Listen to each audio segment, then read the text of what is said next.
Olá pessoal, tudo bem? Aqui é o professor Marco. Nós vamos então corrigir as questões referente ao oitavo ano do PET 5. Referente à semana 4, as páginas são 30, 31, 32 e 33. Antes de realizar as atividades, nós vamos fazer uma leitura sobre o contexto, que ficou envolvido nesse PET 5, onde nós trabalhamos com grandezas, com medidas, com proporcionalidades, certo? Então, olha só, sobre grandeza e proporcionalidade. Algumas grandezas podem estar relacionadas e variarem proporcionalmente. A proporção está presente em muitas situações cotidianas. Por exemplo, quando compramos 300 gramas de presunto, podemos calcular o valor total a pagar por este correspondente proporcionalmente à quantidade do produto em relação ao preço de 1 quilo. Grandezas são diretamente proporcionais quando a variação de uma provoca a variação da outra numa mesma razão, conforme o exemplo anterior.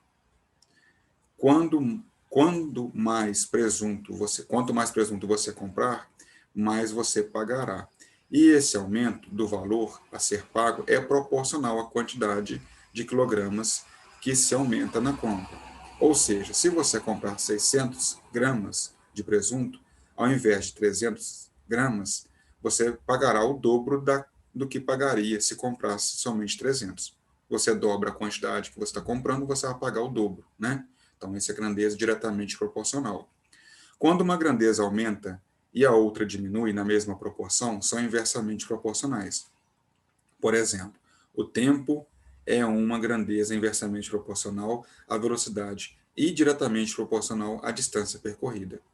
Olha só, uma viagem de carro de Belo Horizonte, Minas Gerais, para Vitória, Espírito Santo, demanda um tempo menor para ser realizado do que para Recife, Pernambuco. Se a velocidade média do carro for de 60 km por hora, o tempo gasto na viagem é maior do que deveria ser, caso a velocidade da média do carro fosse de 80 km por hora. Se você faz uma determinada viagem a 60 km por hora e gasta um determinado tempo, se por algum motivo a sua velocidade passa para 80 km por hora, você gasta um tempo menor. Você aumenta a sua velocidade, aumentou a grandeza de velocidade e o tempo será reduzido. Então, aumenta uma grandeza, diminui a outra. Isso é uma situação de grandezas inversamente proporcionais. Sobre as atividades, então, primeiro exercício aí, número 1. O preço de 1 litro de leite é R$ 3. Complete a tabela abaixo e responda se as duas grandezas, quantidade de produto e preço total a pagar, são diretamente ou inversamente proporcionais. É uma tabela muito simples para ser entendida e completada aqui. Quantidade de litro. 1 litro custa R$ 3. E 2 litros vão custar quanto? R$ 6. E 3 litros vão custar quanto? R$ 9. Cada litro custa R$ 3. Eu sei o preço da unidade, o preço unitário. Então, você pega a quantidade que você tem e multiplica por 3. 4 litros vezes 3, 12 que eu vou pagar. 5 litros vezes 3, 15. 6 litros vezes 3, 18. 12 litros vezes 3, R$ 36. 24 litros vezes 3, R$ 72.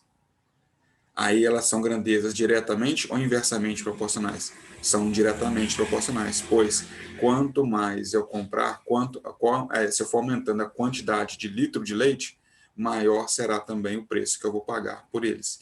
Aí nós temos aqui o seguinte, quando as grandezas são diretamente proporcionais, a razão é constante. Olha só, um caso aqui, a razão é 1/3. A razão na forma fracionária, certo?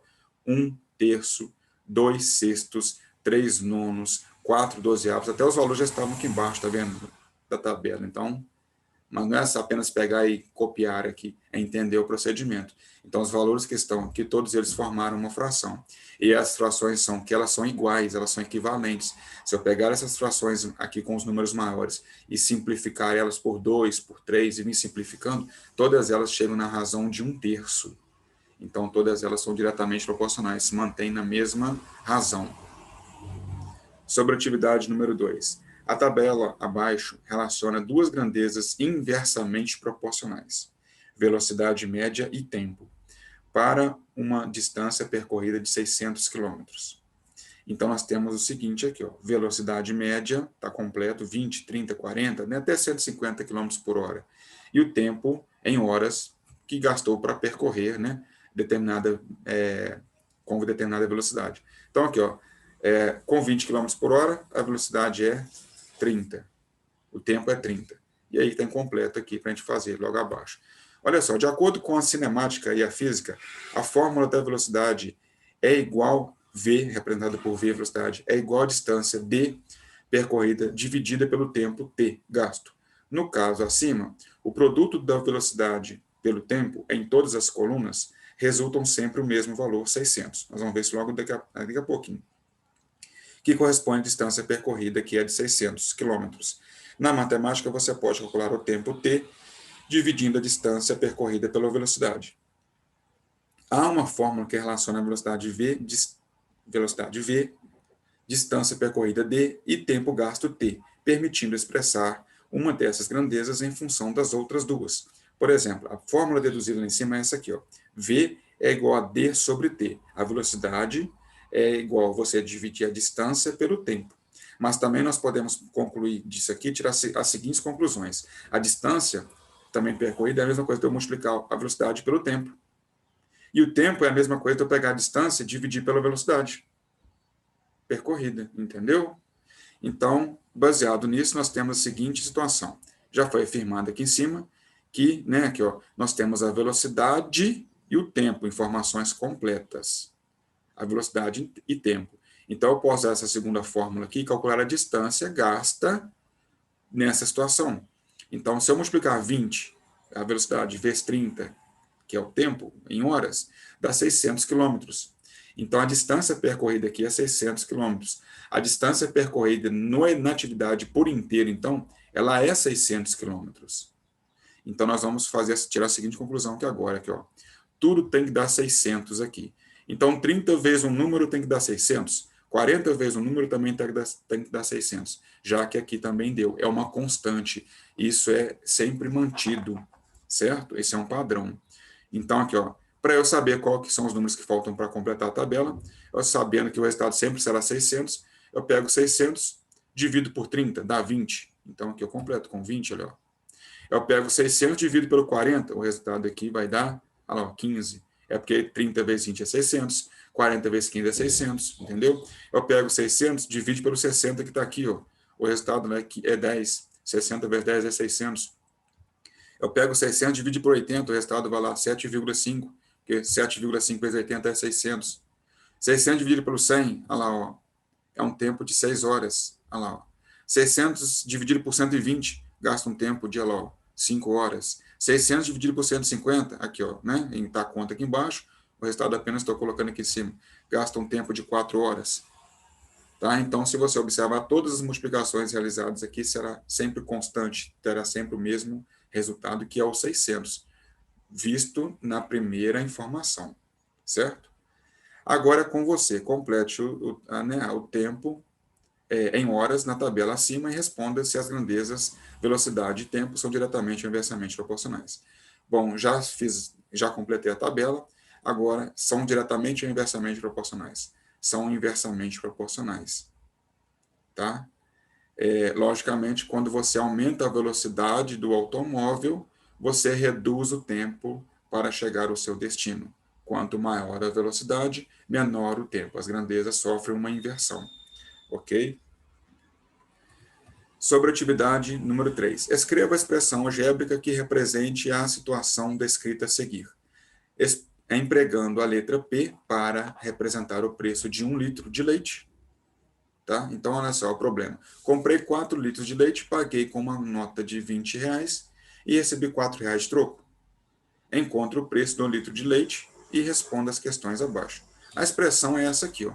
Eu tenho R$ 20, paguei por 20, comprei 4 litros de leite, né? Então, 4P, o P é o litro de leite, e ainda recebi um troco de R$ 4. Então, o que eu tinha, menos o que eu comprei, ainda ganhei R$ 4 de troco. Para calcular o valor do preço, né, do litro de leite, nós vamos mudar de membro aqui, ó, mantém um 4P, e esse 20 vai passar para o segundo membro sendo negativo. Nós temos menos 4P igual a 4 menos 20, reduzindo o segundo membro, menos 4P igual a 4 menos 20 menos 16, aqui, ó. E o P é o quê? É o número que multiplicado com menos 4 resulta em menos 16. O P, então, é igual a 4, quer dizer, o preço do litro custa R$4. Letra A. Se você comprar 3 litros de leite, qual o valor total a pagar? Agora ficou simples, né? Se eu sei que cada litro custou R$4, eu compro 3 litros, 4 vezes 3, vou estar pagando R$12. Quanto você deveria receber de troco ao pagar a compra com uma nota de 20? Eu paguei com uma nota de 20, mas gastei R$12, eu vou receber R$8 de troco, certo? Letra B. Considerando X a quantidade do produto e Y o preço total a pagar, preencha a tabela abaixo. Então, nós temos a tabela, ó, X 0, 1, 2, 3, 4. Aí nós temos aqui o seguinte, Y é igual a 4X. Então, é uma situação. Y é igual a 4 vezes o X. Aí, olha o que vai acontecer aqui agora. Se eu trocar o X por 0, 4 vezes 0, o Y vai dar 0. Então, eu tenho 0 do X com 0 do Y. Se eu trocar aqui o X por 1, vai ficar Y igual a 4 vezes 1. O Y vai dar 4. Então, troquei o Y por 1, o resultado deu 4. O X por 1, o Y deu 4. Trocando o X por 2, 4 vezes 2, o Y é igual a 8. 2 para o X, 8 para o Y. Trocando o X por 3, 4 vezes 3, lá em cima, 4 vezes 3, Y é igual a 12. Então, 3 para o X, 12 para o Y. Substituindo o X por 4, 4 vezes 4, 16. Então, o X é 4 e o Y deu 16. Então, é o preenchido a tabela. Aí, ele vai o seguinte, na letra C, ele pede, marque os pontos X e Y obtidos na tabela acima, no plano cartesiano, apresentado a seguir. Una os pontos e responda as duas grandezas, quantidade de produtos e preço total a pagar, são diretamente ou inversamente proporcionais. Trouxe para cá os pontos encontrados na tabela anterior, para melhor, né, marcá-los aqui no nosso plano cartesiano. Então, aqui, ó, ponto 0 com 0, a linha do X horizontal, né, a linha do Y na vertical aqui, o 0, 0 é um ponto aqui, ó, tá aqui embaixo. Eu vou marcar 1 do X, 4 do Y, 1 do X, 4 do Y, vai ficar um ponto aqui, ó. Depois, 2 do X, 8 do Y, vai ficar um ponto aqui, ó, 2 do X até o 8 do Y. Depois, ó, 3 do X até o número 12 do Y. Depois, 4 do X até o número 16 do Y. Aí eu vou traçar uma linha, olha lá, ó, certo? E aí, essas duas grandezas são diretamente ou inversamente proporcionais? O que elas são? Elas são diretamente proporcionais, né? Você observa que quanto maior o valor para x, também maior é o valor para y. Então, nós temos grandezas diretamente proporcionais aqui, tá certo? Atividade número 4. Um veículo viajando a uma velocidade constante de 120 km por hora gasta 3 horas em determinado percurso. Considerando que a velocidade do deslocamento seja constante, qual seria a sua velocidade se o tempo gasto nesse mesmo percurso fosse de 6 horas? E agora, galera? Né? Olha só. 120 km por hora, ele gastou 6 horas, 3 horas. Né? Então, a velocidade dele, inicial, 3 horas. Agora, se ele pretende gastar 6 horas, qual será aqui, então, a velocidade que ele tem que atingir? Né? Então, nós temos a seguinte situação, que olha, observe que 120 vezes 3 é 360, ao padrão. E aqui o x vezes 6 também tem que dar 360. Então, eu posso pegar o 360 e dividir por 6. E olha lá, ó, o x é igual a 60 km por hora. Aí, vou voltar aqui e vou explicar para vocês o seguinte, eu vou colocar lá em cima, não. É lógico que a distância é a mesma. Se a pessoa, o veículo vai a 120 km por hora, velocidade considerada assim alta, né? Ele gasta 3 horas de viagem, ele vai na mesma distância. Se ele gastar 6 horas de viagem, quer dizer, o dobro da hora, ele vai ter que reduzir a velocidade à metade também. Então, ele vai ter que viajar a metade de 120 km por hora, que é 60 km por hora. As duas grandezas são diretamente ou inversamente proporcionais? Elas são inversamente proporcionais. Porque para eu gastar um tempo maior de viagem, eu tenho que reduzir a minha velocidade. O aumento da velocidade do tempo gera uma diminuição na velocidade. As duas grandezas, então, sofreram uma inversão aí. Número 5. Analise o gráfico abaixo e responda o que se pede. Então, o gráfico está aqui, né, quantidade de leite, uma semelhante, né, atividade anterior, né, uma situação está aqui no nosso gráfico. E aqui o sorvete em quilogramas. Tá? Olha só, hein? Para fazer 2 quilogramas de sorvete, preciso de quantos litros de leite? Ó, gente, o gráfico que mostra isso aqui, ó. Olha a linha do sorvete aqui, ó. 2 quilos, ó, 2 quilos. Aí, se você levar em direção à linha, você vai ver que você gasta proporcionalmente 4 litros de leite. Com 8 litros de leite, eu posso fazer quantos quilogramas de sorvete? Ó, 8 litros de leite aqui agora. Você vai acompanhar 8 litros de leite, vai analisar aqui em cima no gráfico, e vai ver que com 4 quilos de sorvete você fabrica, né, faz 8 litros de leite. Você precisa de 8 litros de leite. Letra C, para fazer 5 quilos de sorvete. Quantos litros de leite? Ó, 5 quilos de sorvete, ó, você vai ver lá que vai dar ó, 10 litros de leite para fazer 5 quilos de sorvete. As duas grandezas são diretamente ou inversamente proporcionais? Elas são diretamente proporcionais. Né? Para eu fabricar maior quantidade de sorvete, eu preciso de ter maior quantidade de leite, mais quantidade de litro de leite, certo? Aí vem aqui, ó, com 100 litros de leite, posso produzir quantos quilogramas de sorvete? E esse desafio agora? Olha só, são 50. Se você observar, olha o seguinte, faz uma análise do litro de leite em relação à quantidade do quilograma de sorvete. Aqui, ó, 2 litros de leite, 1 quilo de sorvete. 4 litros de leite, 2, a metade, ó, 2 leite, 1 sorvete. 4 litros de leite, 2 de sorvete, a metade. 6 litros de leite, 3 de sorvete, então a metade.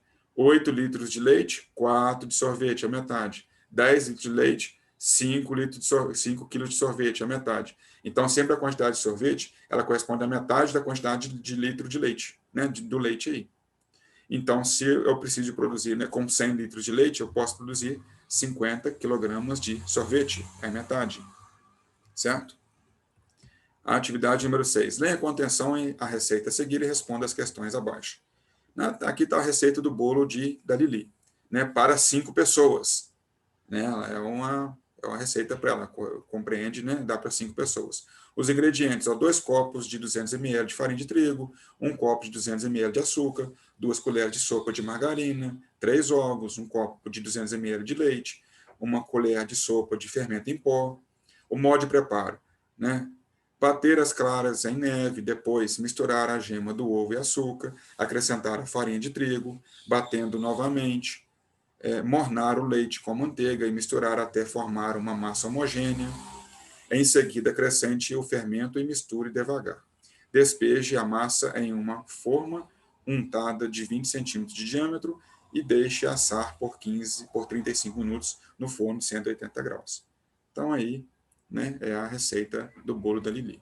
Aí aqui ele pede o seguinte, galera, ó, para se fazer 2 bolos utilizando essa receita, precisa-se de quantos copos de farinha de trigo?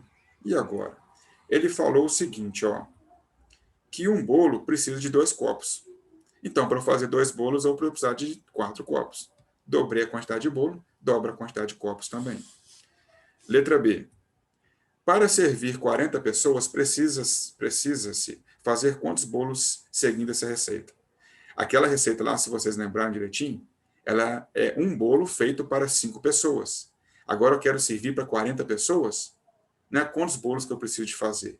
Aí, ó, eu divido 40 por 5, é 8. Então, eu preciso de fazer 8 bolos. Na letra C, mamãe fez a receita do bolo para servir de lanche aos meus colegas. Ela usou 1 dúzia de ovos. Quantos bolos ela fez? Olha só, na receita fala que um bolo gasta 3 ovos.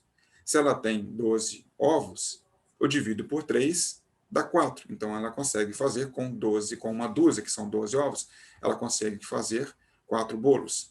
Quantas pessoas podem ser servidas com os bolos feitos pela minha mãe? E aí? Tá? Observe que um bolo é para 5 pessoas. Se ela consegue fazer 4 bolos, né? 5 vezes 4 dá para 20 pessoas. Ok? Então, está aqui, ó, 20 pessoas. Dispondo de todos os demais ingredientes em quantidade suficiente, com 1 litro de leite, posso fazer quantos bolos? E agora, hein? Ó, um bolo, né, gasta 200 ml de leite. 1 litro, nós sabemos que tem 1.000 ml.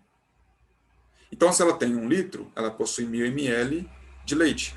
Eu divido por 200, porque eu sei que cada 200 eu consigo fazer um bolo. Então, 1.000 dividido por 200 é igual a 5. Então, ela consegue realizar, né, fazer 5 bolos. Tá bem? Então, é isso. Encerramos o nosso PET 5. Espero que vocês tenham gostado, tenham entendido. Precisando de resolução de qualquer outro PET anterior, está disponível no meu canal e também estou à disposição para qualquer outro tipo de dúvida. Tá bom? Até o próximo.